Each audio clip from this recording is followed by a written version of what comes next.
আজ আপনাদের সাথে শেয়ার করব perfect layer spring onion bread. একটা মিক্সিং বলে ইস্ট, চিনি আর কুসুম গরম জল মিশিয়ে 10 মিনিটের জন্য রেস্টে রেখে দেবো।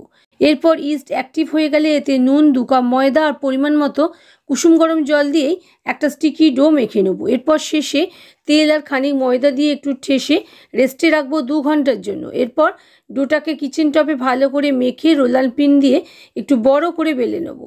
4 ফোল্ড করে আবারও ময়দা ডাস্ট করে বেলবো।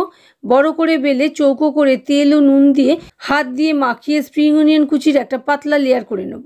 এরপর আবারও ফোল্ড করে তেল নুন লাগিয়ে স্প্রিং অনিয়নের ফাইনাল লেয়ার করে নেব।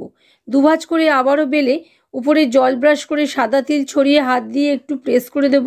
এবার তাওয়াতে অল্প তেল দিয়ে ভালো করে গরম করে সিম আছে ব্রেড দিয়ে ঢাকা দিয়ে 5 মিনিট করে 2 পিঠ ভেজে নেব। ধারে ধারে একটু তেলও ছড়িয়ে দিয়েছি যাতে ব্রেড ওপর থেকে ক্রিস্পি হয়। তৈরি হয়ে গেল আমাদের winter special spring onion bread.